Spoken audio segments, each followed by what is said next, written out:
Yo, Ladies and gentlemen, it's Thursday. It's time for the last Art Fight podcast of 2020. Brian, are you ready for this? this godforsaken year. Let's do away with it. Yeah, call it. it feels that way a little bit, but I hope that by the time we get to the end of this podcast, we are talking positively about the year. I think it's too easy to be negative. Well, it's also such a strange thing because you're always operating in some sort of weird parallel where you have to look at yourself, and if you're lucky enough to have not been like devastatingly affected, then Right. you have this opportunity to sort of think about it in this sort of holistic and sort of cool way for yourself, and then if you're on the other side of that, then that's where you are. And there's so many people that are on the other side of that. So then it makes you sort of feel guilty for even relishing anything about it. But at the same time, I mean, if you're here and it's happening, you got to make the most of whatever's going on. And so you can't feel bad about sort of, really getting into this sort of audit, that this year has been for everybody's process and for everybody's craft or strengths or weaknesses or whatever. So It's like a whole thing anyway. So it's a strange thing to sort of straddle. So I just wanted to sort of disclaimer that out so that it doesn't sound like we're complete jerks when it's like, this has actually been awesome.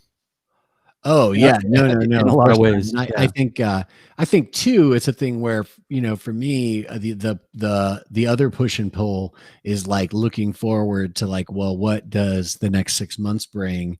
And it's like on one level, I'm like, okay, like if I have extra time or extra money, I either have to be preparing for total disaster or preparing to make the next step in the progress I'm trying to make. You know what I mean? And I honestly really don't know like what is coming next, and so I'm just really doing my best to sort of like hedge my bets either way. And hopefully we're looking at a slow return to some kind of world where we can meet our friends in bars again. I mean, I don't know why that's the or restaurants really. I would give up bars if I could have restaurants with alcohol. Yeah, everybody's having such a different experience also in the sense that the people, like there's so many people, at least around here, that it's just business as usual. This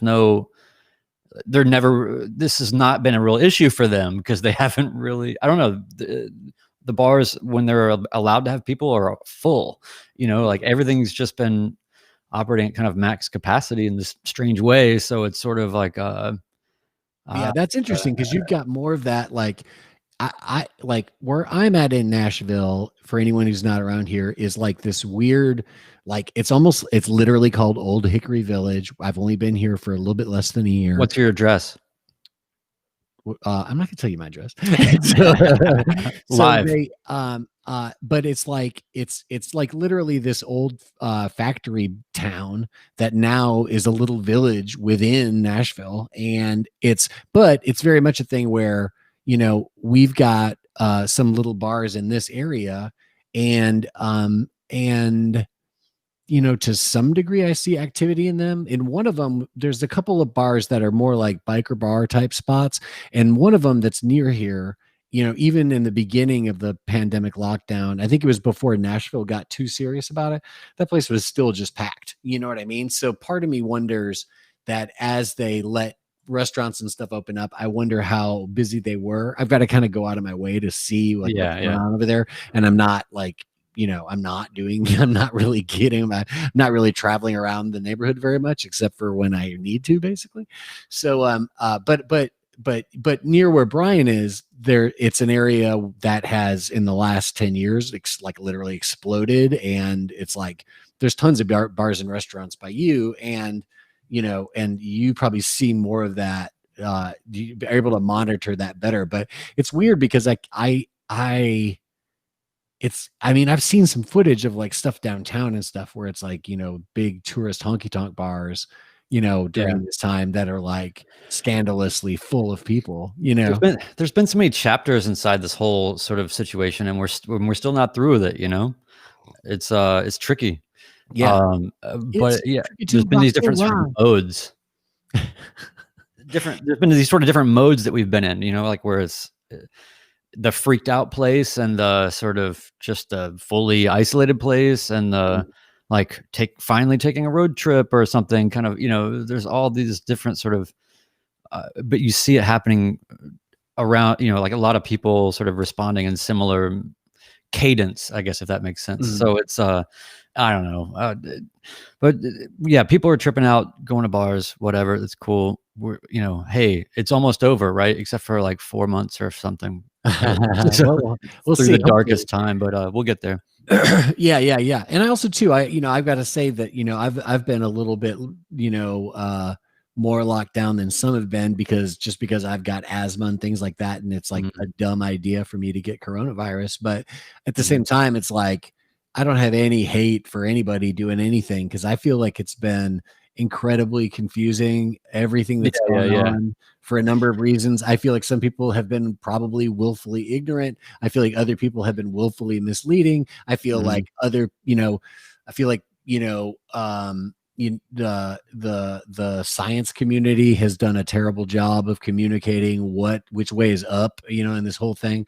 Yeah. And so I don't blame anybody for anything they're doing, whatever you're Or doing. or just I just or just understanding that it's just that's what science is, and when things are new, you have only so much That's a information. huge part of You make the best sort of conclusions you can at the it. time with the information you have, but then things are subject to change. It's Right. strange how, like, you've seen a lot of stuff where, people are like, well, the scientist said that this and that and the other, and now it's this and that and the other. And it's like, well, that's what science is, man. like, Right. like it's not something you can plug into, and it's this empirical set of knowledge that is overarching and Yeah. throughout the past and the future on some continuum. I think it's it's it's easy for people. I don't think it's so much people being ignorant about how science works as much as it's people being taken by surprise by something that's brand new and not really getting the idea that it's like when it's brand new, we're starting from zero. You know what I mean?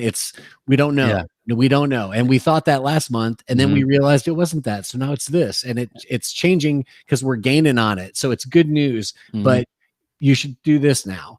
You know what I mean? Yeah, and it's just weird too now because now there's the whole other sort of set of things with the vaccine and sort of turning the corner to that, and then people are like, well, like conspiracy people are like, man, they've been working on this for years, and it's like, but then the science people are like, yeah, we have been working on this for years because it's new technology that Mm. like a whole new paradigm of vaccination that it sort of was embarked upon whatever it was like 20 years ago, and it just happens to be like this new mojo that we can do with like genetics and all this. So uh, I don't know. It's not the later ones will be, I guess, the live virus, but this whole mRNA thing, it's like, okay, listen, this is different. Mhm. And no, it's not like pandemic came out and then people were like, shit, like what should we do? Maybe we should do a vaccine. I don't know. Like how would we do that? We have to make something completely new to fight this thing. It's like, no, it's piggybacking on technology that's been evolving for some time. But the problem is that people plug into that information stream at different places, Right. and take these kind of truths, perhaps in a particular context, or depending on where you are in time space. But there's a larger conclusion or sort of continuum to sort of understand to give you perspective on it, and that nuance is. I think that's sort of the dynamics of a lot of the misinformation situation. Is Mhm. like everybody's got a little bit of truth in some Yeah. way, and Well, the word I think I that mean, word nuance yeah. is important because I think we're all guilty of this to some degree, but like there is no nuance online. There is no nuance when you're texting on your phone. There's no Mhm. nuance when you're emailing. There's no, for years and years and years, I've always like put smiley faces in my emails and stuff like that. And people have been like, why are you doing that? And I'm like, because if I don't do that, they won't know it's a joke. And those same people have said to me, oh my God, like I did the same thing and it blew up in my face and people thought I was yelling at them or something. You know what I mean? So it's like I think that we forget that when you read something in a little chunk online, it's easy to think you've seen the whole thing or easy to think you understand, like you say, the nuance of it. And it's like, but there is none. You've gotta unfortunately, you have to look to more sources or look deeper or read a paper. You know what I mean? Something like this. So I feel like that word nuance is important with everything. And one thing that came up the other day that I heard about was they were talking about, you know, people being afraid of the vaccine, and rightly so. If in fact the vaccine had been rushed and was just being shoved out the door like half baked or something, of Mhm. course you'd be terrified, and of course you wouldn't want to take it. You know what I mean? That would be true, but and that would be intelligent. But Mhm. this person was arguing that it's like you shouldn't think about it being rushed. You should think about it being given priority. So this thing was given time, hands, brains, lots Right. and lots of money, And and a lot of other and stuff moved out of the way. and yeah, and we were able to actually take it through every little gate and tick every box way faster than we ever have been able to before, you know, but the boxes got ticked. Now, Mhm. I'm not saying that. That's what this person said, okay? Because I haven't looked into all the boxes that have been ticked or not ticked. But that was interesting to me because that was, again, a nuance about like, yes, it is done extra fast, but it hasn't been done extra, you know, with half the safeguards. It's got all the Yeah. safeguards. It's just been Right. done quickly. You know what I mean? Exactly. So that's again, yeah, this sort of this nuanced thing. And then also, you know, it's like again, every time there's an issue, it's just about understanding proportions, you know, because people are concerned about the vaccine and they're already looking to, you know, examples of, you know, oh, there's been a few people that had some sort of a Bell's palsy situation, you know, 10 people or whatever it was. And so this is a thing that we have to look out for now as a potential side effect of it or whatever, which is normal with any kind of a mass sort of vaccination thing. And I guess what's strange to me is that just the notion of proportion is not taken into account, but everybody's right. So if somebody says I don't want to take the vaccine, it's screwing people up in this way or that way, or it's too risky or you know whatever. And there's a plenty of reason to sort of depending on your sort of standing in the strata of this class system or whatever. Mhm. There's a lot of people that have very good reason to not trust what's going on.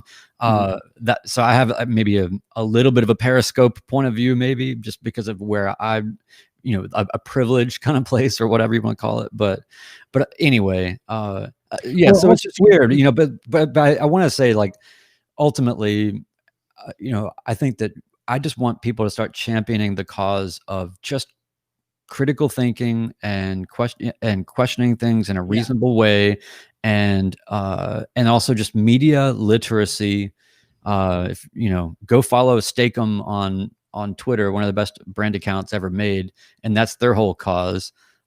Which, by the way, side note, this is the most random thing, and if you don't know what I'm talking about, whoever's listening here, I'm sorry, but the Stakem Twitter account, which is famous for this whole media literacy movement that it sort of champions, uh, responded to something that Esther Lynn posted, and then Stakem Twitter said that it was a huge MMA fan and a huge Esther Lynn photography fan.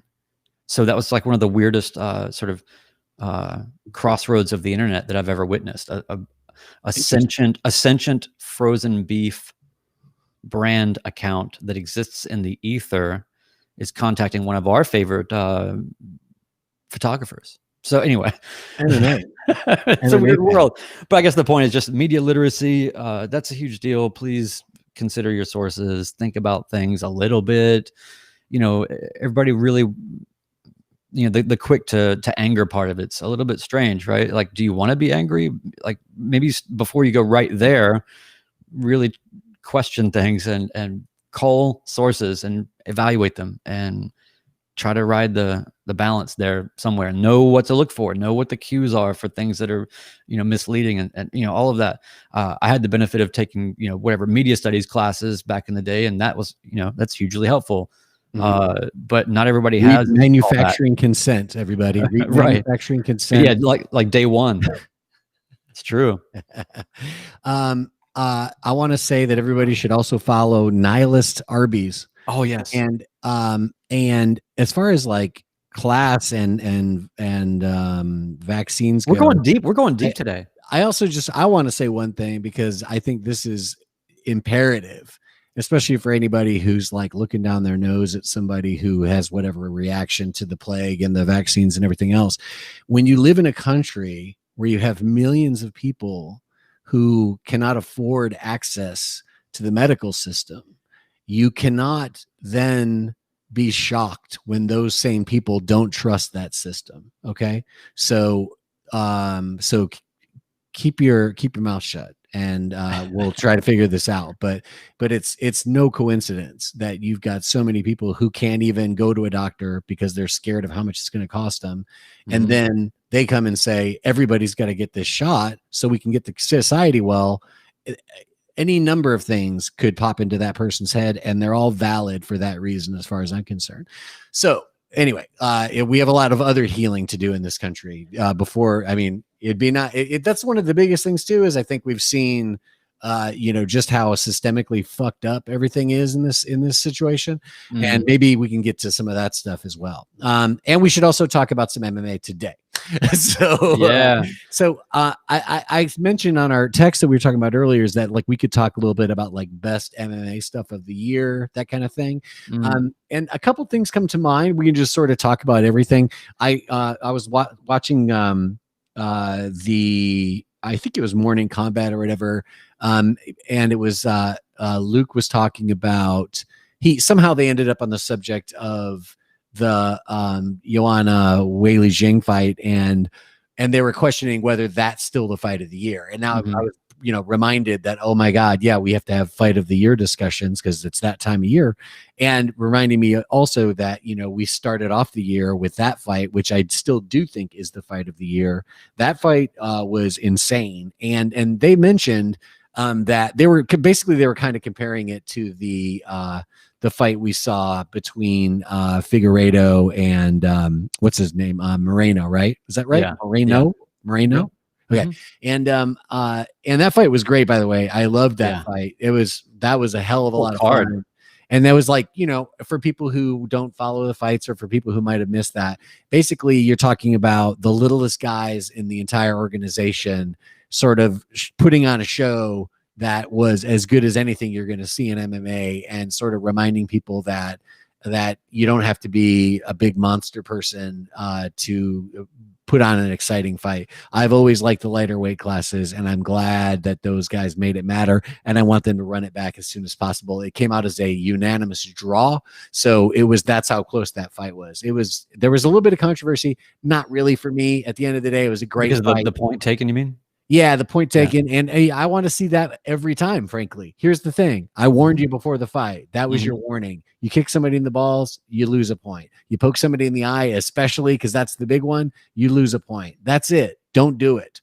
So yeah. Is that just becoming part of the champion handbook? It's like once you become champion, then you got to start poking everybody in the eye. Yeah. That's it. If you're in contention for the pound for pound belt, you better start poking people in the eye. But so yes, I think the Weili Zhang fight was amazing. That fight was great. But I really felt like the Joanna fight was great. And Luke brought up a great point, and I think it's a point that can, in a general way, be applied across the board to women's MMA. And I think this is one of the things that makes women's MMA different. And one of the things that makes it special is he pointed out how the Figueiredo Moreno fight basically had an ebb where, it was like on fire, and then it was burning, and then it was white hot, and then it sort of slowed down a little bit. And then at the end, in the last round, Figueiredo was able to sort of bring back a little bit more energy than Moreno. That kind of made all the difference in the fight, because Figueiredo had lost a point earlier. So by having the extra gas tank to really finish off the fifth round with some energy and some activity, that probably got him that point back. And at the end of the day, he was able to hold on to his belt. Where Luke pointed out correctly that in the Joanna Weili Zhang fight, it was just 5 rounds of tornado warning, and it did not slow down, and it did not get tired, and it was insane. That shit was mesmerizingly crazy. And I think that sort of enduring sort of capacity in the women's division is one of the things that really does make it special. And it's rare that you see any of the women's fights not stay active. You know what I mean? It really kind of comes down to the capacity of the fighters for their ability to grapple, their ability to wrestle, their ability to strike, all the things that they have to do. But when you get even two people who are moderately good at all those things, so the fight can, theoretically the fight can move around and stay active, it will not slow down because of metabolism for the most part. I mean, there's a few girl fighters who have had their problems with their gas tanks, but generally speaking, that level of endurance is really one of the things that I think makes women's MMA. That's one of the things that makes it different. Maybe power is one of the things that makes the men's different. You see a lot more dudes getting their clocks clean, knocked out cold in the men's than you do in the women's, but I think that speaks to that, those different, physiologies. And I'm always interested to see, like, where is the women's MMA going? Because I want to see more and more of that. I want to see more and more of how their sport is a different sport. Do you think that is if you're gonna call a fight of the year, do you think that that's it? I don't know. Is there what are the contenders? In any fight that happened? I mean, I don't know. There's so many, and there's so many ways to sort of measure that stuff. Gaethje and Tony was a great fight. You know what I mean? But Gaethje and Tony was also sort of more of a counter striker battle, and that wasn't quite the same as what we saw from Joanna and Wei Li, which was sort of like, I'll point my asteroid at your asteroid, and then we'll see what happens. But I think it's also there was something about. It's almost like if you think about 5 rounds as this is going to sound weird, man, but I think you're going to follow me and understand.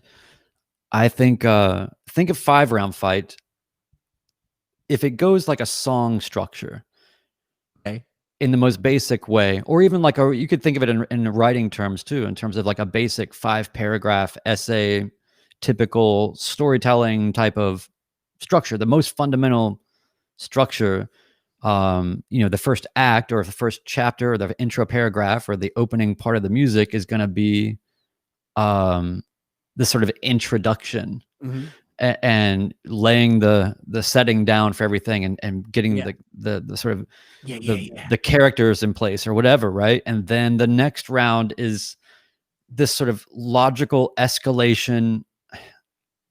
Now we're really this is really happening now. There's no more like with the lights, cameras kind of stuff and feeling each other out and all that. And, so then the second round happens this way, and then the third and the fourth, and then the fifth, this sort of conclusion, or the sort of the struggle to try to reach a conclusion. Right. So if you think about it in terms of what most close, because it's hard to, on one side of this sort of speedometer or whatever you want to call it, you have like knockout of the year, and then you have fight of the year. And so whatever comprises, whatever the componentry is of what really makes fight of the year is really more about a broad-based kind of narrative and how things played out, and these sort of gives and takes and ups and downs and all that. I just feel like that fight had this way of marrying itself to kind of this sort of normative 5-part structure. Which fight are we talking about now? The Wiley Zhang. Joanna. Totally. Of course. Yeah, no, it really, really did. And it was it was just one of those fights that it's the reason why you watch fights, because you want to see a fight like that. And the fact that you don't get to see them that often is part of the magic. So when it does happen, and especially when it happens, with strawweight women's division, I didn't see that coming necessarily. And looking back, I don't know how I missed it, but like in the moment, I didn't expect this to be the best fight of the year and just a nonstop 5-round war. There's really no other way to describe it. I mean, it was everything, it was everything that I got out of almost everything. I would say in some ways I've seen fights that had, there's moments in the UFC that are like iconic. I think the one I always think of is really like Lawler and Rory, right? And like that moment it's the end of the fourth round, I guess, or whatever. And they're looking across there, and when and all of a sudden they're basically sort of, I think they're kind of coming out of a clinch or something, and the buzzer goes off and the referee steps in, and the two of them are just standing there looking at each other, and they sort of both kind of move a little closer and just stare at each other for a second. And Rory's nose is about to basically be so smashed that the fight's going to end in the next round. And they're both just standing there like looking at each other, and I'm getting chills just thinking about that. So that's how good that was, is because we're trying to talk about sort of a fight of the year in the 2020 context, and we're going back to that because that's sort of like the gold standard. That's it's that level. It really is of a situation. I mean, and it does have that like back and forth, and then the fifth round, there's this sort of everybody. It's almost like, I love it when the fifth round is down to this notion of, and forget the scorecards and anything else, and forget who really actually technically wins by the judges or any other merit.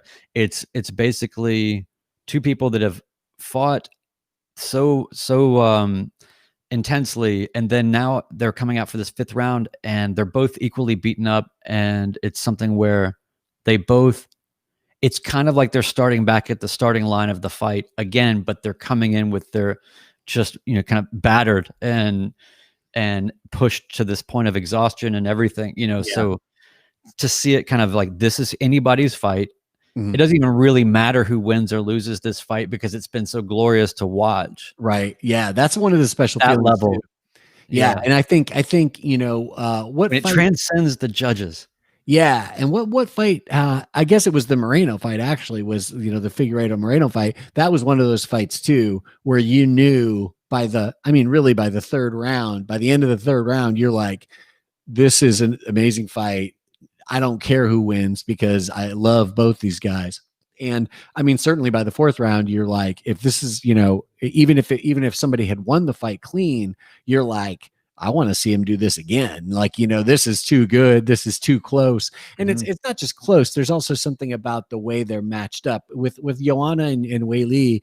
It's almost like they're so similar in their own. I mean, they're different fighters, but there's a similarity in their determination. You know what I mean?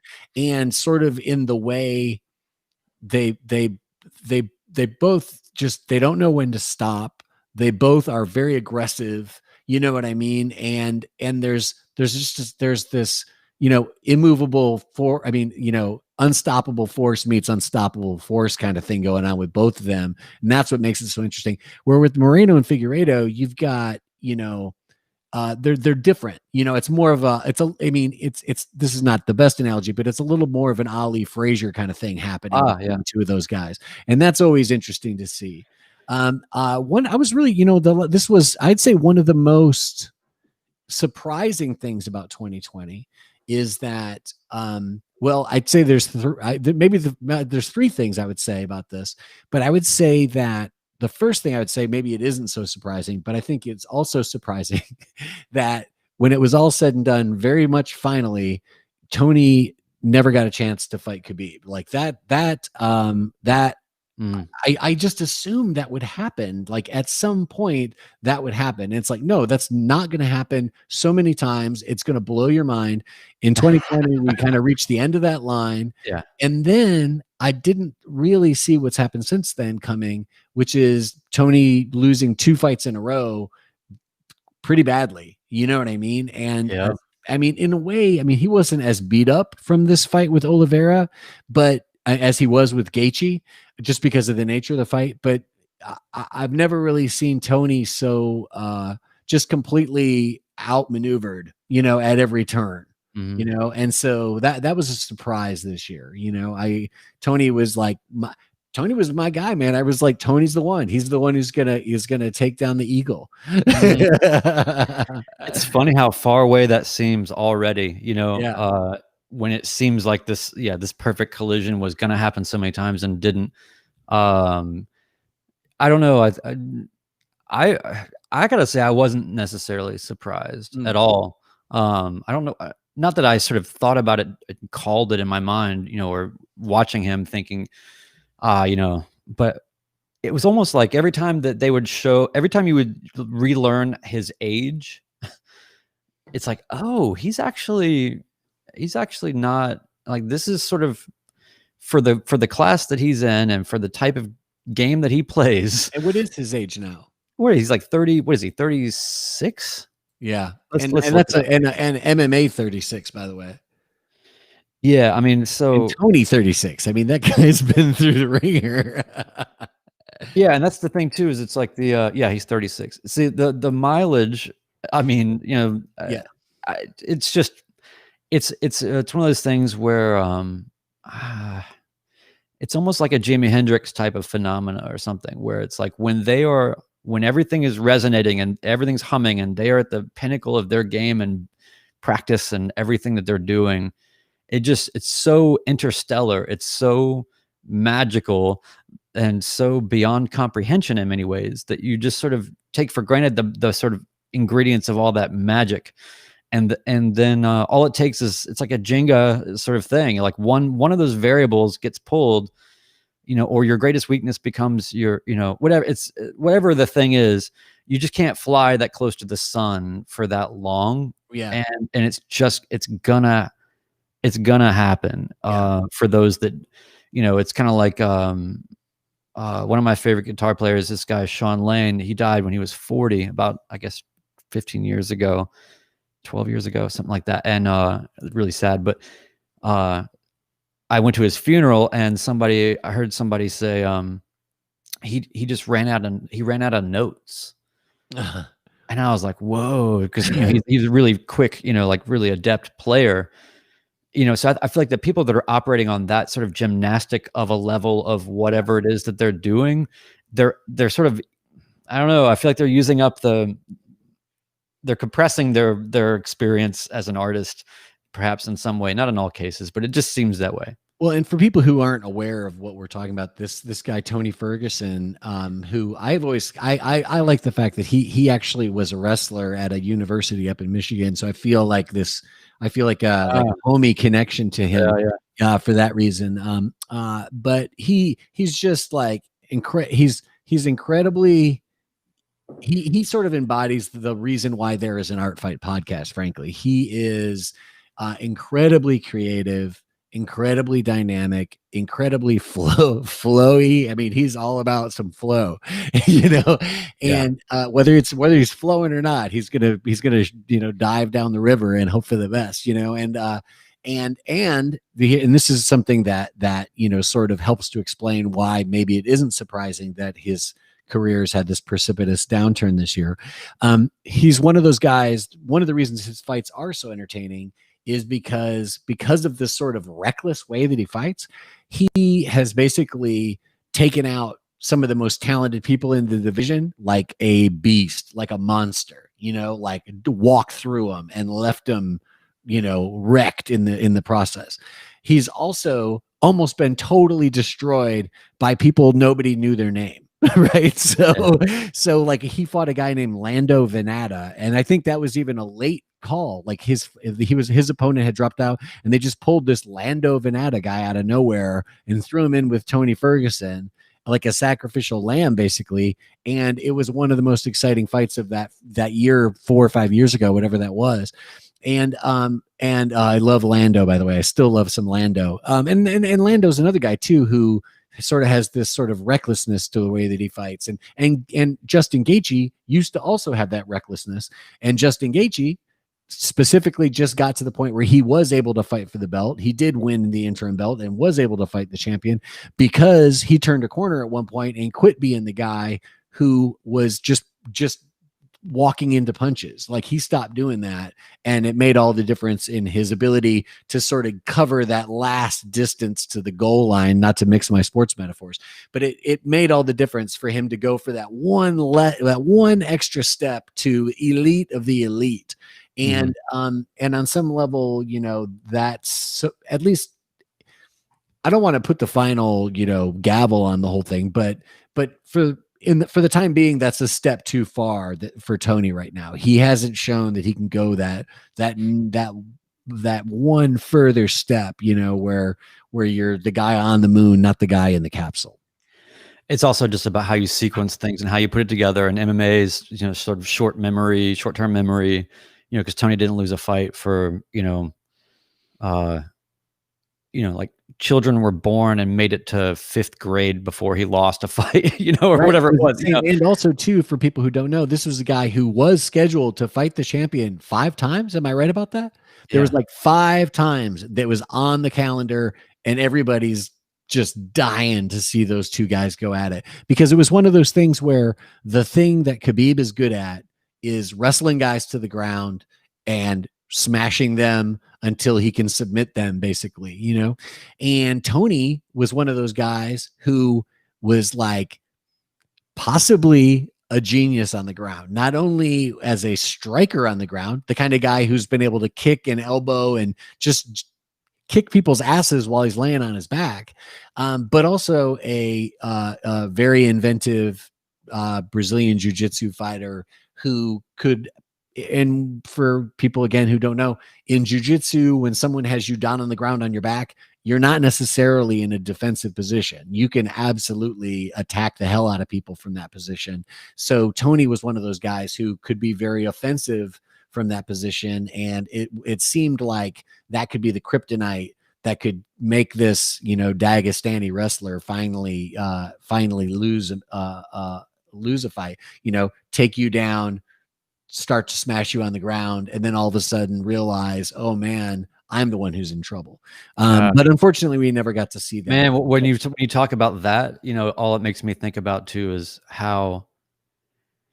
I mean, I feel like that what we've seen too is we kind of we got to see the outcome of what that would have been. I just, I mean, I don't think we missed it, because you see where Khabib went and how he finished his career, ostensibly, and in a way that is just so unstoppable. That was an amazing win. His win over Gaethje wasn't a 5-round war, but it was in a way the dramatic equivalent of that, when you see a veteran just marching into that octagon against him, because I don't know that Gaethje could have had any more momentum going into that fight. And Gaethje had a toolkit of his own that seemed like maybe he can do this. Maybe he can actually pull this off. And then just to watch Khabib just take him apart and make it look easy again every time. It's insane. Yeah. Yes. And so, but I feel like we saw what the way that I don't know, Oliveira is unique. But I just feel like, yeah, but we kind of saw a version of that. Yeah, because it wasn't tricky things that Oliveira was. I mean, of course, there's tricky things in terms of the technique and getting the positions and all the things. But I'm just saying, it wasn't like he did some crazy explosion of a move and ended up in some bizarre, obscure submission and like some sort of expose of technique. And I mean, it was, but it wasn't like in this flair, in that respect. And so I feel like what you saw was positional dominance, preceding everything.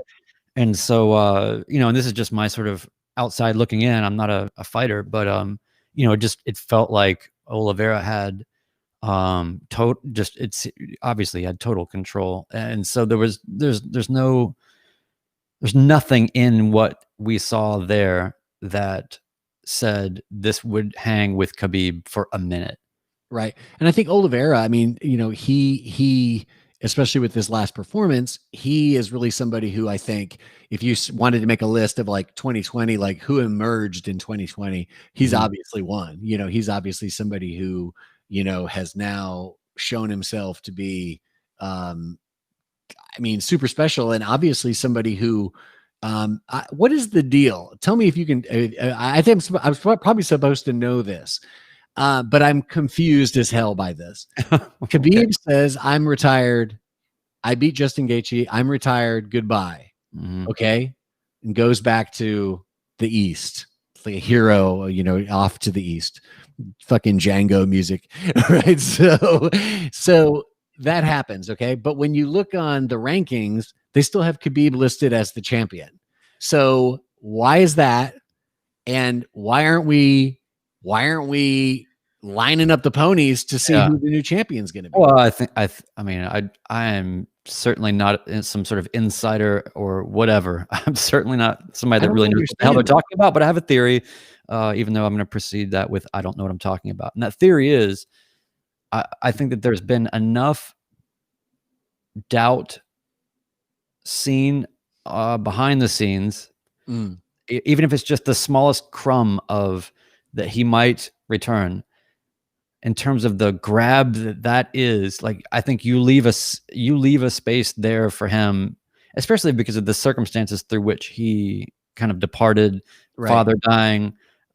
His father died from COVID, and then he came back, fought a fight for the first time in his life without his father in his corner. His father's legendary coach in Dagestan, and his coach his whole life. And obviously, in some level, Khabib is like the prize of that whole body of students. Like, And he told his mom that yeah, this would be the only, isn't that right? He told his mom, he supposedly he promised told his his mother mother this that, would be his last fight. yeah, told his mother, like, I'm just going to do this one and then that's it. But I feel like, I don't know. So if I'm the UFC, I'm thinking you're not going to rush to sort of strip somebody and and make such a deal Maybe, of it. And you know that whatever happens uh, in that entire weight class is going to be something that you would love to, I don't yeah, know, time with a large arena being filled, perhaps in the summer of 2021, or I don't know, or, whatever it is. So I feel like it's early, but I don't good really point. know. Yeah, I don't know. I just work here, man. But yeah. So we should probably turn the corner here real quick. We got about 15 minutes left, but I wanted to make sure that we got into the other things that we wanted to talk about um, today with everybody. Um, so what we're talking about is I we was wanted gonna to say have, we talk about like yeah, creative stuff that happened this year, that like stuff that we thought was, remarkable, just like the fight stuff. Let's do the art stuff and talk about things that we thought were remarkable. I mhm, don't, I don't if we talk about this for a minute, I'll think of some more stuff, but yeah, I think, for me the bigger story has for here's one thing. It's been really hard for me to feel impacted by a whole lot of stuff this year, because I've learned that trying to explore exhibitions of art virtually is just it's just lame, man. You can't, if you can't be in the space with the art and actually walking around experiencing what that is, like it's just no, it's like it doesn't really leave a very deep impression on you. You know what I mean? So I because it's not feel, experienced. yeah, it just isn't. Where usually at this time of year, I'll be like, oh man, that show was awesome. I wish I could go see that show again. Yeah. And if if I go to an exhibition and it's powerful, um, I can't wait to go back to it. I'll go 2 or 3 times to an exhibition, especially if I have the time. Like, in Nashville, there's lots of artist run spaces and smaller non-commercial gallery places and stuff. And Nashville sort of has a calendar that a lot of people sort of churn over every month. But I have really encouraged lots of places, not only for their own sanity, but just also like, hey man, if you guys are programming like good shows, then leave them up for 2 months, because there's people should learn to think of them like movies. You know what I mean? It's like, if you like a Yeah. movie, aren't you going to watch it again? If you like a book, have you ever read a book twice? You know what I mean? It's Yeah. like when something is really good, once is not enough. You know what I mean? And it can be really something else too, to like go to an opening or something. If you know the artist, if you don't know the artist, go to the opening. Maybe you can talk to the artist if that's something you'd like to do. You can, ask questions of somebody who's there or whatever. You can meet your friends, you can have a drink, da da da. But then you can also go back when the gallery's empty and have a whole other experience with the work. I mean, there's just so much about all that stuff that we weren't able to enjoy this year. So it makes it tough to sort of pinpoint something and say this was the thing that was my favorite Well, yeah, because it didn't when it really comes to art galleries. Yeah, and whatever the last thing is that happened, whatever happened March 12th, Yeah. or I whatever. think the last big art event that we went to was actually a benefit that I was involved in for the Magruder Community Center, where our friend Marlos has his social art practice project, right? And he has his gallery, he has his studio there, and then he and Courtney Adair Johnson run a program where they teach young people basically how to make art, and talk about social issues and things like that. This is in the North Nashville neighborhood, and a bunch of us did a benefit for that community center at Tournament Studios, which is in East Nashville. And I think that was like the last time we went to an art event. That would have been like Second Saturday. And I think we went to the Second Saturday stuff, and then we went to that. And then I think that might have been it, because I think that was in March, but I could be wrong. But I remember that we went to some art events in early March, and then about a week later, we just like locked our door and never left I again. know, man. It's so funny to sit here and think about like that's the mode that we've been in, like to the point where it's hard to remember what did we do The in last, in the before. in the before, yeah, the before. That's really good. I like that. Uh, yeah. So it was kind of something like that. There was. I mean, I wanted to talk about other people's stuff, and this is kind of talking about, but I was involved in the show. But there was a show that Red Arrow did that was a big group show that was called Breathless, and it was sort of addressing um the George Floyd murder, the tornado that we had here in Nashville, Mhm. and also the COVID pandemic. And I really thought that title was like really interesting. I thought they did a really cool job of coming up with a title that sort of summed up all these things that Nashville's been through this year, and then also put together this great roster of artists. And it was this really, really cool like multimedia show, had everything you can imagine in it, and all these different perspectives on all these different issues that all sort of fit under one umbrella. And I really was, it was one of those moments where sort of like the art critic in me was trying to step outside of the person who was actually participating in the show. And Mhm. just, I was like really impressed, because like just in terms of like curating a commercial gallery, it doesn't usually get that effective and creative. A lot of time, usually commercial galleries, if they knock it out of the park, it's because they just have a really great artist showing a solo show, but to put together, Especially to be responsive, yeah, but to right? To really, be nimble enough to be responsive. yeah, exactly. But to be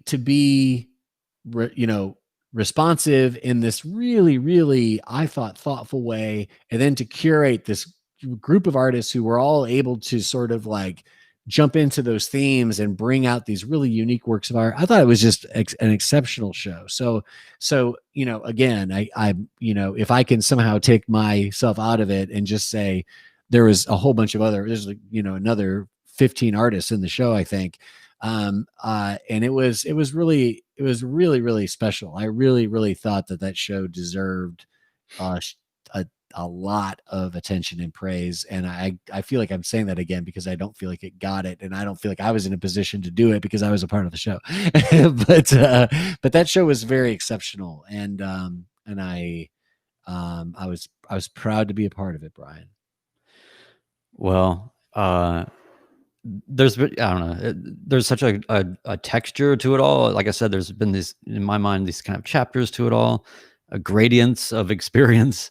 And so if I'm stepping back and I'm thinking about it, um, I can't really. I'm not. I mean, even like the fight of the year stuff is kind of hard for me. I just sort of have been thinking about things in the sense of how the broad, like, with fighting, like the UFC figured out a way to persist through this, and the good and the bad and the ugly of that. And I don't know, I'm just sort of kind of it's not put a damper on things. I've appreciated things a lot more when they've been able to happen, or when somebody does create work of any kind that I can get to in some way.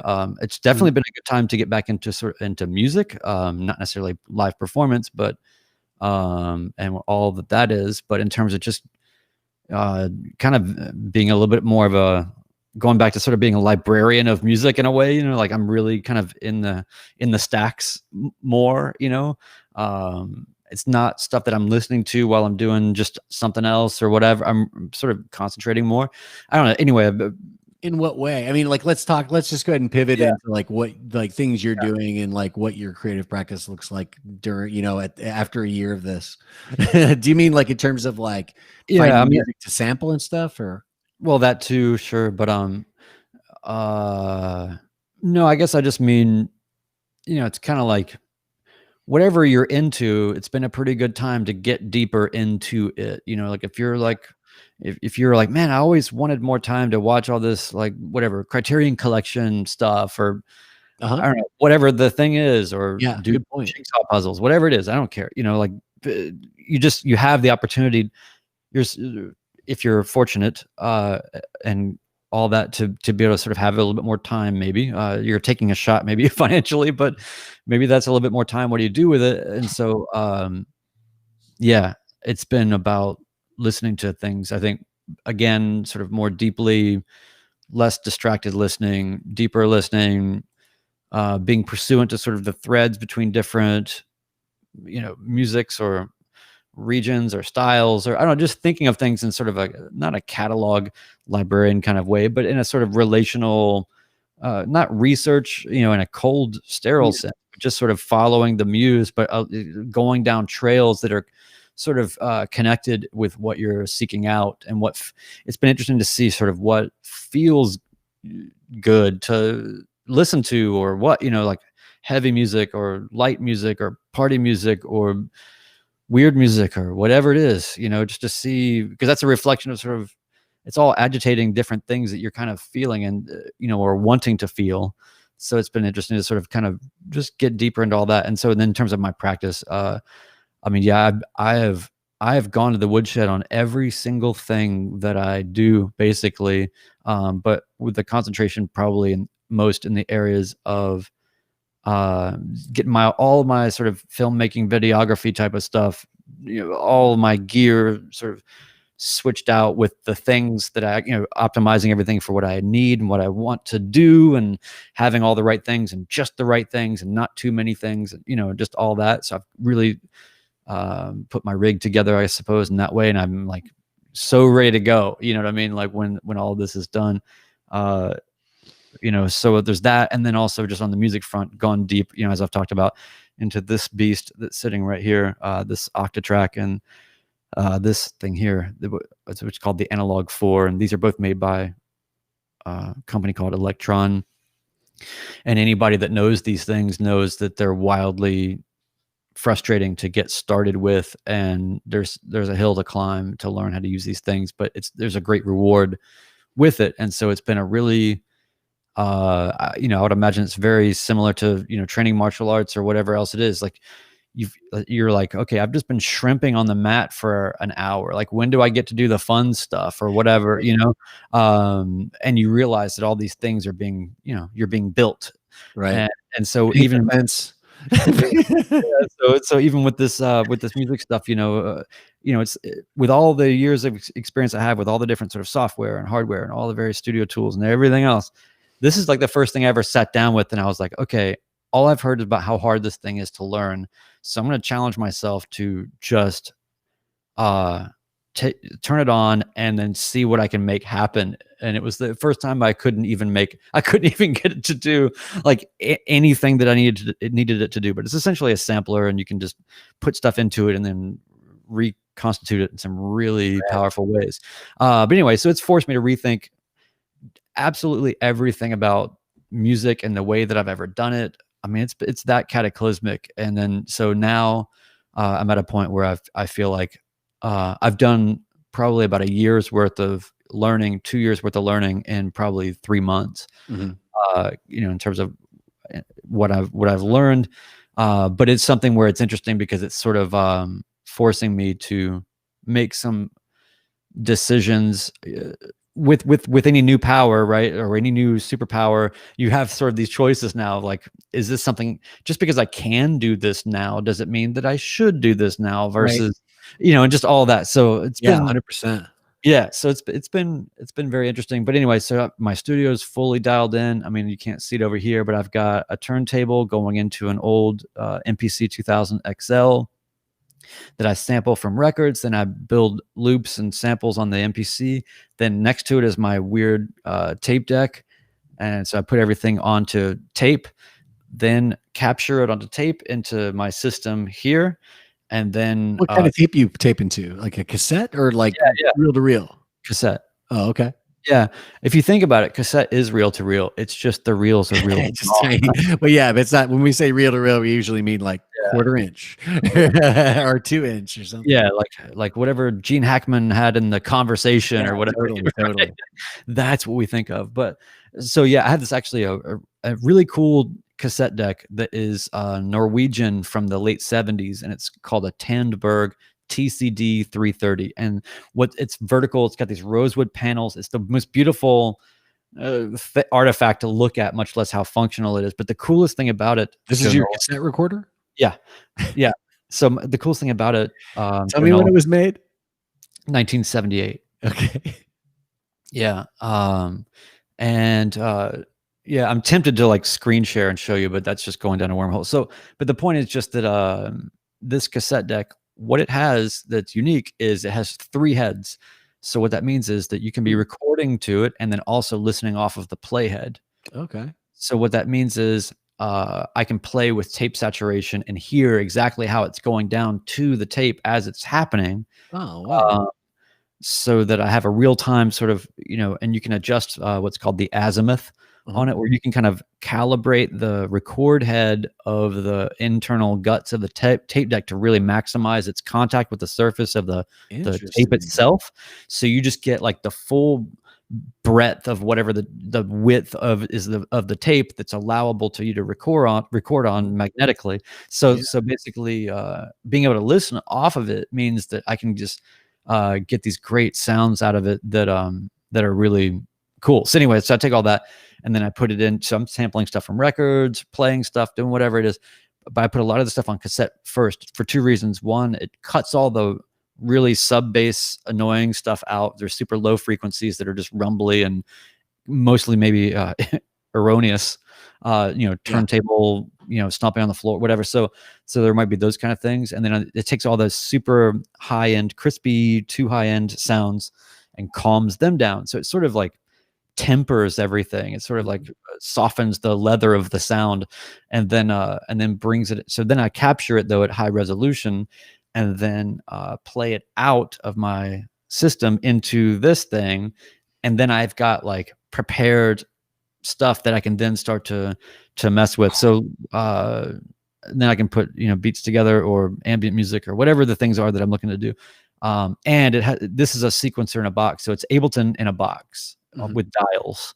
So you're essentially like you're at the mercy of, if you just want to play with it as a looper, you can. If you want to make it performative, you can. If you want to actually write out all the different parts and structure all and sequence all the different parts and then have your sort of playlist of sequenced parts that you're directing it to kind of then go through and build songs in a traditional composition way, like you can do that. Like, so that's been what's so cool about it is it's usually like when you start a new discipline with something, what's happening is, somebody's like, okay, well, this is a tennis racket. And so you're going to want to like the ball, you want to hit here on the head of the racket. And that's where you're going to get the best response. And generally you hold it like this. And you kind of, there's sort of a preset sort of set of things about what that's for and what it does. And it's very clear. You're just already past like understanding what it is and what it means to you and how viable it is. And you're already into just sort of the finer points of the technique of using it. So what's funny about this Octatrack world is it's like LSD or something, it's like, what do you want it to be, man? Like what do you want it to do? And so you come into it with expectations and all it does is greet you with questions that force you to make decisions all through the path. And whatever you want to do, man, it can do. There's like, for the most part, right? In terms of how you're working with sound or whether you want to live sample stuff or reconstitute things as they're happening or whatever, just anything you want to do, you can do it. So that's what's curious about it, and it's notorious for being, I can't tell you how many people have, in sort of little communities that I've been sort of having to dive into to get information about this thing, and how to use it.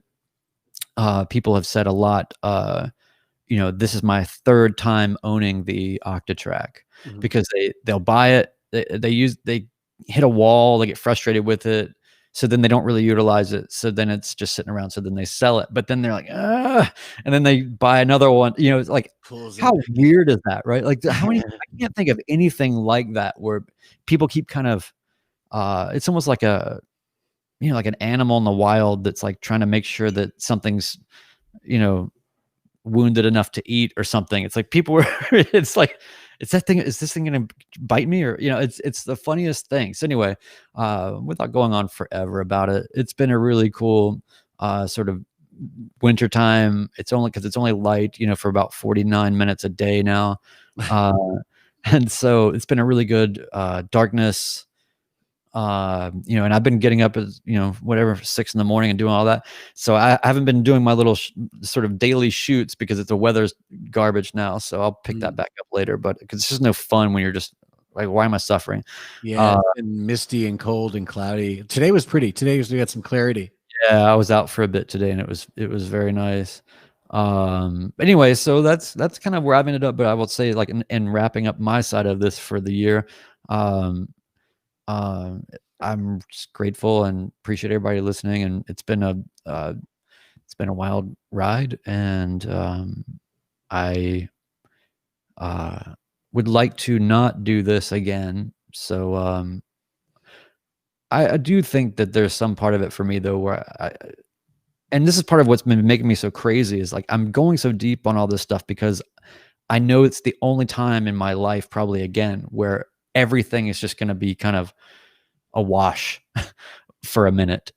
And so I don't have to feel guilty about taking time from as many other things to really focus on something. So I've been telling myself from the very beginning, you better come out of this with some completely new set of ninja skills. Mhm. And so I feel happy that I've been able to do that, and I'm on the track to do more of that. And, so I feel like, awesome. And I'm glad we've been able to keep the thing going. It's been great. It's been great for us. I mean, granted, our audience Yeah, is still and audio. Yeah. I feel like I feel like the whole podcast has leapt up. I mean, we went from just doing, our little audio podcast to now having this new platform and having, the audio video thing going on. I think our whole, guest bookings like took another leap this year, which Yeah. which was, I mean, in a way that was like maybe it was easier because there were so many people who were also just, I'm at home, man. Like, call me. We'll do I'll do a podcast with you. So I feel like, we sort of saw that, that part of podcasting got easier this year. And I think we took advantage of that and were, able to really take it to another level in terms of the guests we had on the show. I think we did a great job, and I'm happy with what we did on the podcast. I'm looking forward to doing it again next year, and hopefully we'll be able to keep it up. There's some people that we have sort of potentially out there right now for the next, for like January and stuff. I think it's going to be really exciting and interesting. Some really cool guests coming up. And for me, it's there's been similar things. Like I said earlier, I just moved to a new house right before the pandemics and the shutdowns and all this stuff started.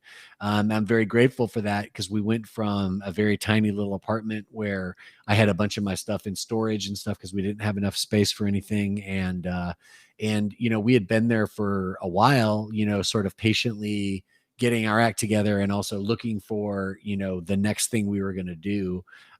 This is my wife and I at that point, we've been married now, and we were, basically looking at like, why don't we just pare down to one little apartment instead of two apartments, which is what we had at the time. And then, make our next move together from there.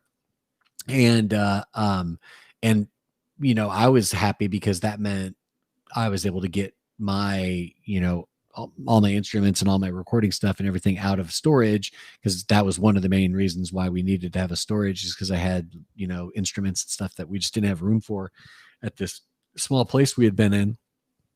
And um, uh, being able to sort of get set up again so that if I am writing new songs, I can now go and actually sort of, put together recordings, has been fantastic. And it's been really fun to sort of do that, because I sort of had to come to grips with the fact that it's like, oh, a bunch of the stuff that you've been storing for the last several years, was already getting a little bit old anyway. And now it's Yeah. really old.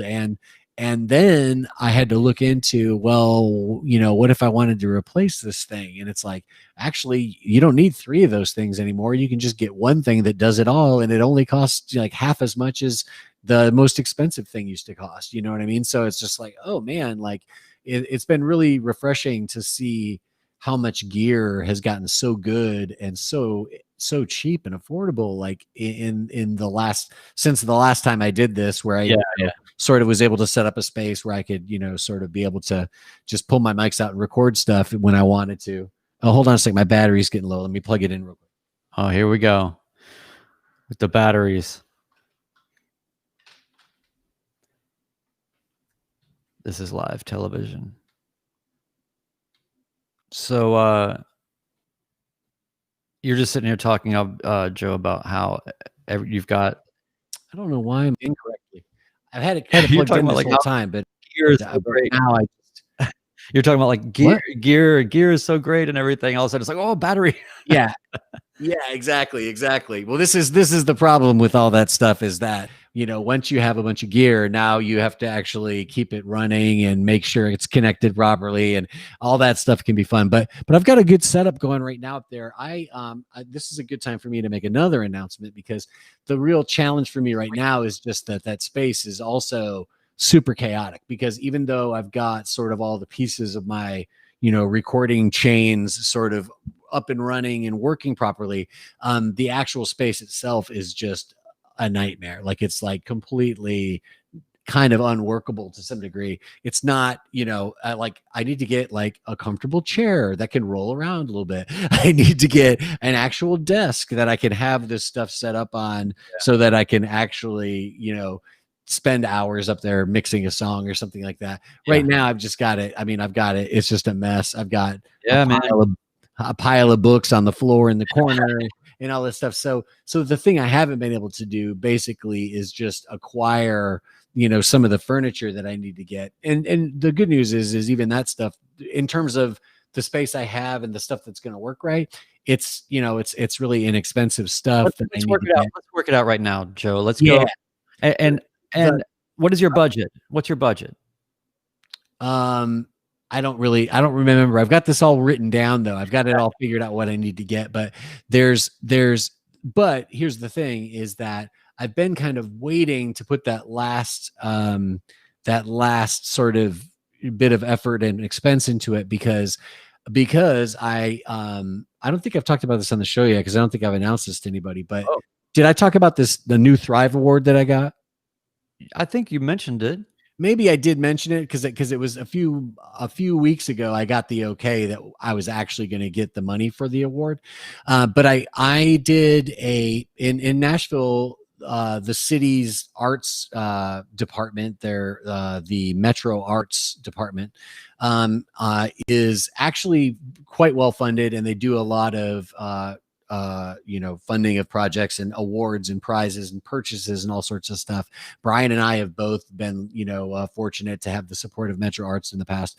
And I recently received an award to do a similar project to the one I had done before. I did a project I got the award last November, and I did the project in April, where I ran a poetry workshop with a bunch of middle school students. They wrote a poem about their neighborhood, and then we put their poem up on a billboard in their neighborhood, and that went up just like 2 weeks into the pandemic. It just so happened that it went up in the parking lot of a grocery store across the street from another grocery store. So it was this area where lots of people were going to see it, even more than I thought were going to see it, because it was one of the few places that was actually still open, because so many places at that time just were shut down. Almost everything, the bars were closed, the restaurants were closed. This was a big intersection in Madison, where was only one of the only places where you could see people coming in and out all day long, right where my project ended up being. And because of the adpocalypse that followed, followed, that billboard is like literally still up, and I'm hoping it'll actually be up for an entire year. So we're getting really close to a full year. That's Um, amazing. yeah, but I conceived of another billboard project that'll be similar, but this time instead of doing it with middle school students in Madison, we're going to be doing it with the essential construction worker poets at Workers Dignity down in South Nashville. So Workers Dignity is a workers organization that works primarily with immigrant workers.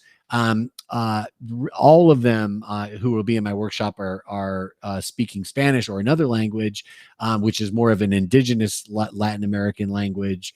I'm just sort of getting educated on some of this stuff as we speak, so I'm not able to talk like an expert about it at this point. But we are going to actually, I found out we're going to actually do our workshop on the 10th of January.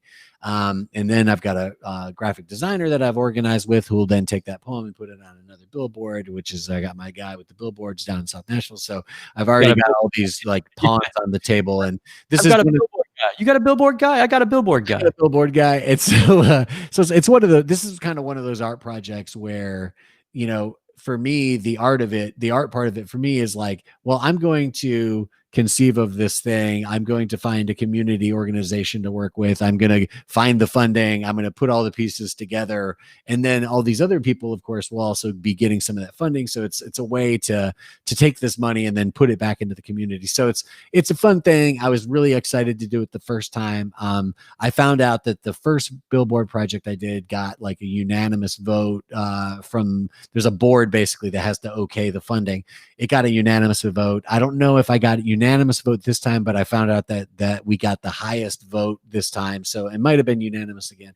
But I'm excited because I've basically been able to figure out a way to expand this sort of like street art thing that I've been doing into a thing now where we're creating art and putting it on those streets and creating art with the people who live in those neighborhoods. So it's been really fun to like find a new way to do this, so that's been good. And I found out today that there was a delay in the funding because there was a freeze on money at Metro, at the whole city, for other reasons.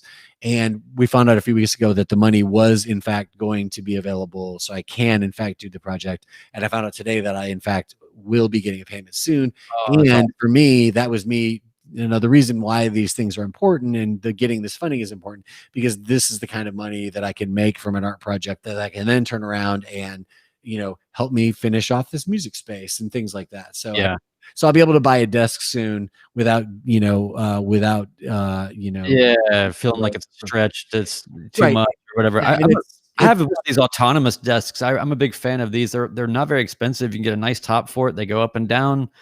It's called autonomous. Yeah, autonomous. Yeah. Oh, that sounds interesting, and I kind of like that. This is, the part of it too is what I need is very limited because the space I'm in is sort of it tells you what you need because I'm basically building out a studio in an attic space where because of the dormer ceilings and all this stuff, it's like it would be great to have a desk that went up and down, but guess what? It doesn't go up and down up there, So, but it's interesting. I do because of the it's not a tiny room, but because of the logistics of recording, I do want to find something that has casters so that I can move it around. Because I know there's going to be times where I'm going to want to just like flip the whole studio, and there's ways I can do that would be so easy. But it's taken a bit of time for me to think it out and be like, oh, then I could just flip the whole studio. Then my amps are there. Then you're recording guitars. Then flip the whole thing back. And then I'm singing into that magic corner where I sound like a god. Yeah, right. I don't know if you can see. So see this like IKEA shelf, this right here? Yeah. And you probably remember these from my studio when we were doing this in the studio. But these IKEA shelves, you can get, casters for them. And so in this, I have all of like my gear and stuff is I have 2 of these, and I have everything completely organized in the shelves for the gear that I'm using. And I use the top as a surface for all of these different devices. Yeah, right? It's just deep enough to where I can put a lot of these devices on it. And so it's pretty helpful. But yeah, that's cool.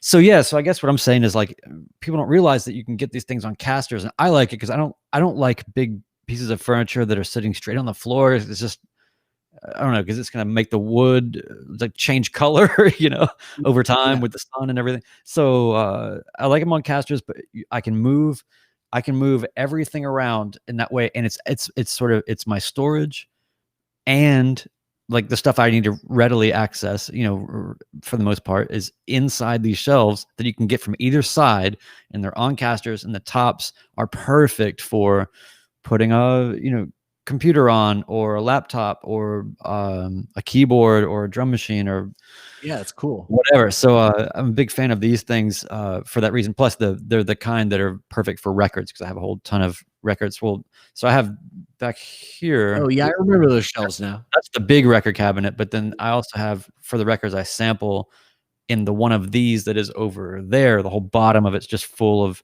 the kind of more weird, junky records. But anyway, but yeah, like it's so hard to get.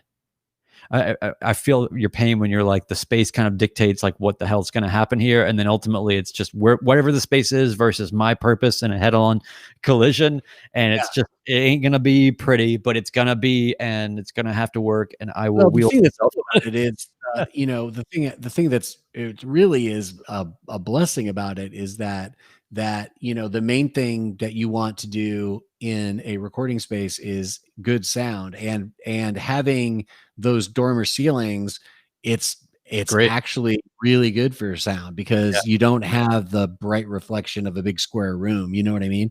And the fact that our upstairs is actually it's all carpeted up there, and that also too is something where normally I'm just not into carpet in general, but having my recording studio carpeted is perfect because that's also perfect for sound. So Yeah. so there's a lot about the space itself in terms of the sound that's like fucking cherry.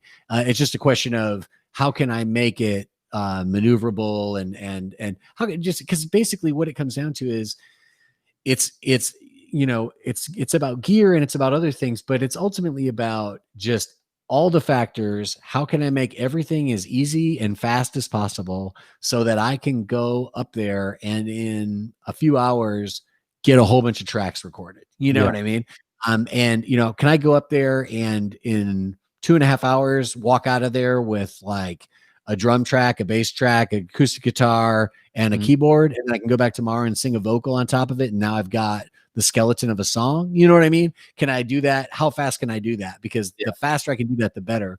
And that's Yep. why, for me, in a place like I live in a place like Nashville because it helps me because I know people who've got great studios set up and they're great engineers, and I can go into their place and we can do it that fast.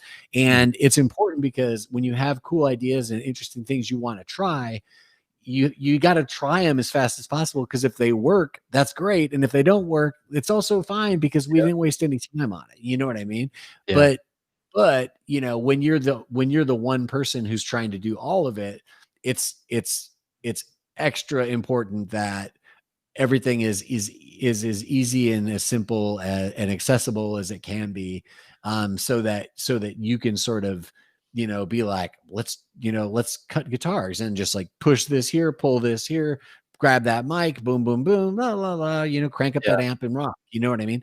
so Well, I'm being able to get to a place where I've got that situation like dialed in fully, then that'll be great. I've got another space in my house where it's a really it's down in my basement, and it's like it's a great place to make a mess, frankly. And I've got it set up great for to do any kind of like arts projects where it's like, oh, you're going to be doing these paintings or whatever you're going to be doing, and it's like, yeah, and it messy doesn't really, space.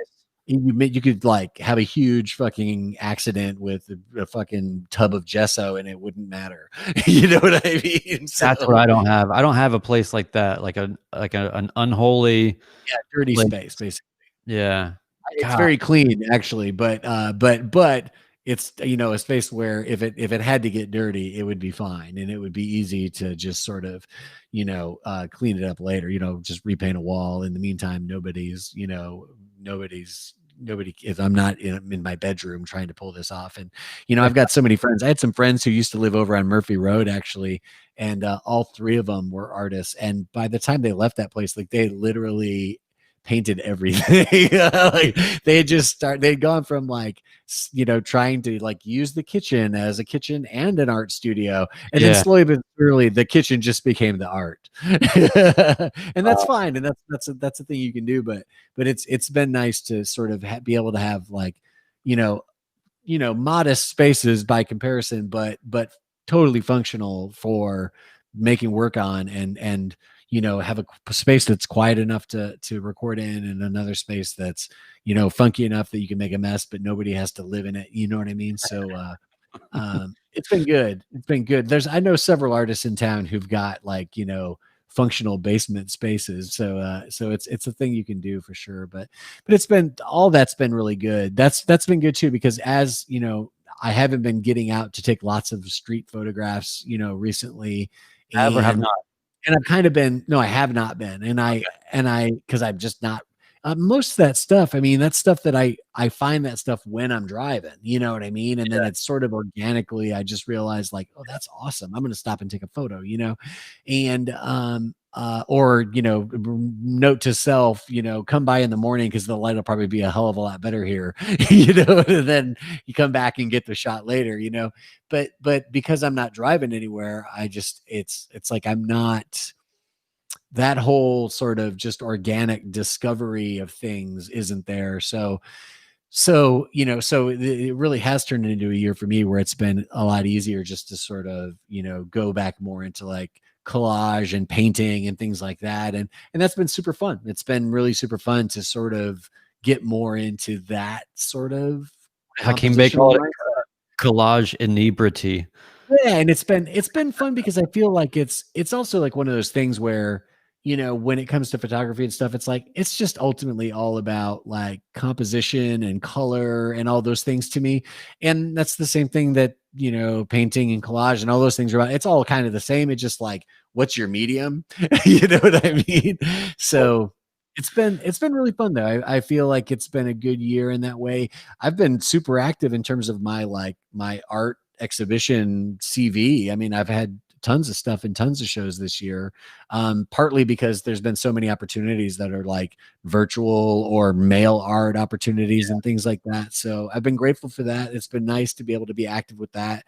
And it sucks to not have played any shows this year, because I'm playing live is not a huge priority for me, but it is something that I Part of the recipe. enjoy. Yeah.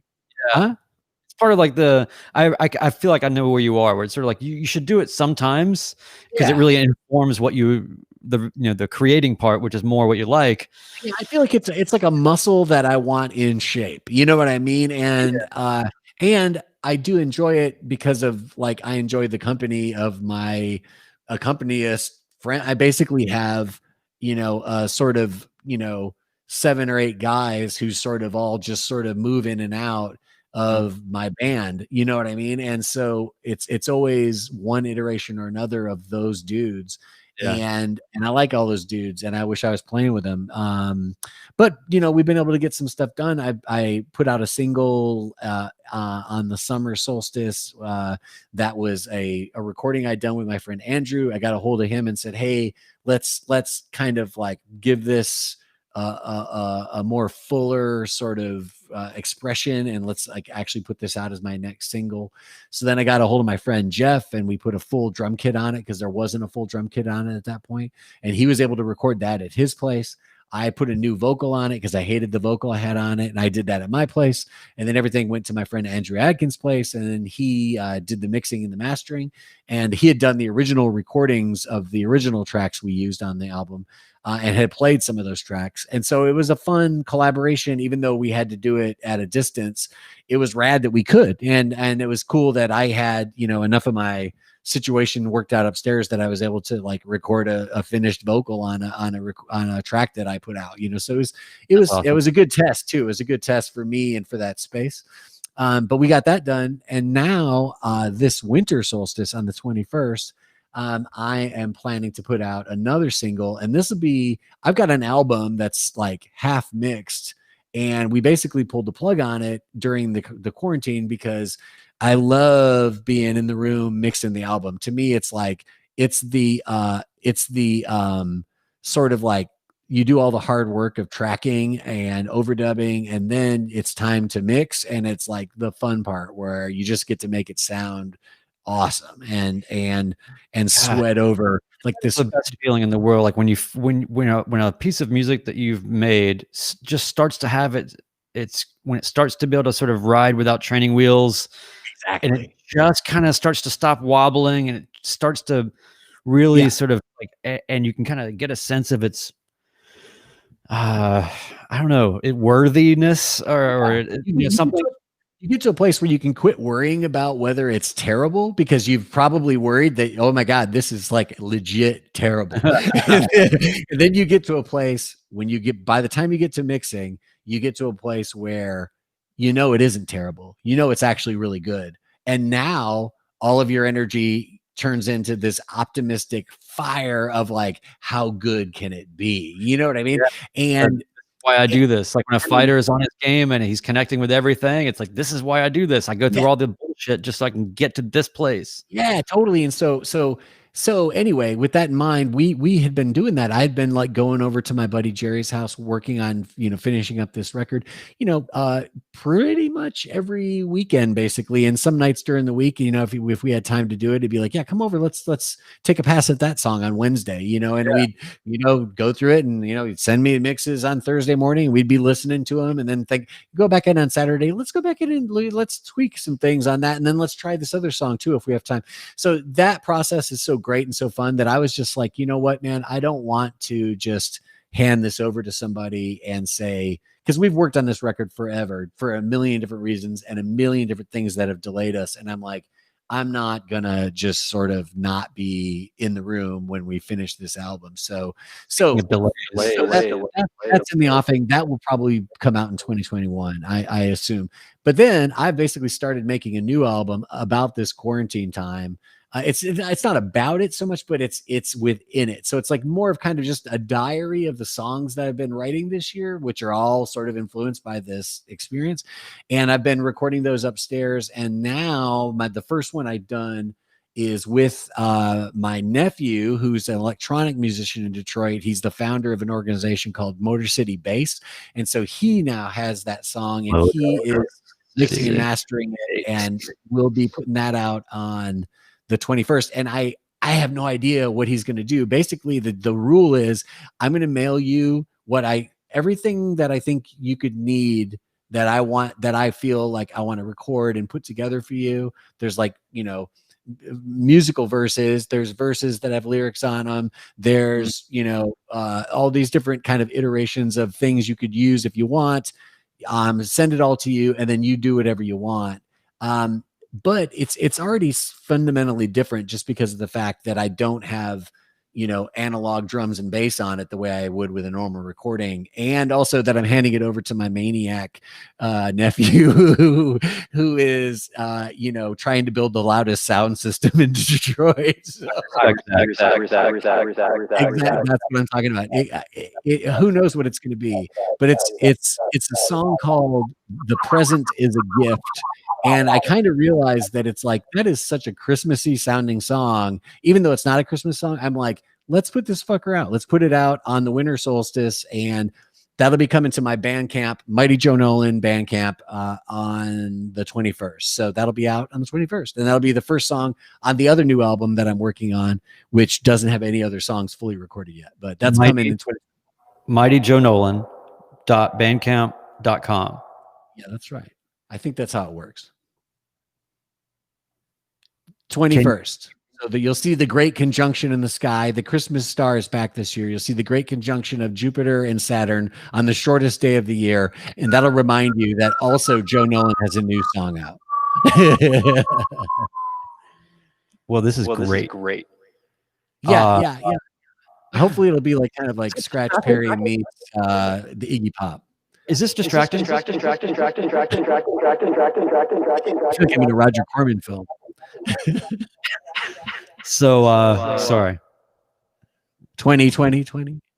So in the year 2000. Oh, I missed that bit. That was a great bit. Sorry, I'm just turning off my annoying things. Well, it's 6:33, Brian. In Masonic terms, that's a lucky number, and we should probably go ahead and sign off. Is that true? Yeah. Are you sure? Yes. You didn't make Okay. You sure about it? Okay. All right. Sure. Well, hey, thanks everybody. Thanks, Joe Nolan. Thanks. Thank you, Brian. I appreciate all your hard work this year. Man, we've got a lot to be proud of. We had our 100th episode was definitely a highlight. Go back and check that out, y'all. that was pinnacle. And we also had some great episodes with our spirit animal, Robin Black. Thank you to Robin for being a part of the show again this year. He's like one of our all-time best buddies in terms of somebody who helps us believe this is worth it. Yeah, man. It's been awesome. And I can't believe we've already done 14 episodes since that 100th episode. So let's just keep going, man. Thanks everybody. Joe, you want to get us out? Nuveen Barwari wins best pod bomb. I didn't know pod bombing was a thing, but Nuveen broke the glass ceiling of pod bombing. That was pretty next level. Yeah, that was totally next level. Artist Nuveen Barwari pod bombing our talk with Marlo Sedan. Marlo shook. Marlo, oh man, we got him. Yeah. All right. Hey, thanks everybody. Joe, I'll see you on the other side of this outro. And, all right, thanks everybody. So next week, next Thursday is Christmas Eve. I will be celebrating my Christmas from afar with my family in Detroit on Christmas Eve.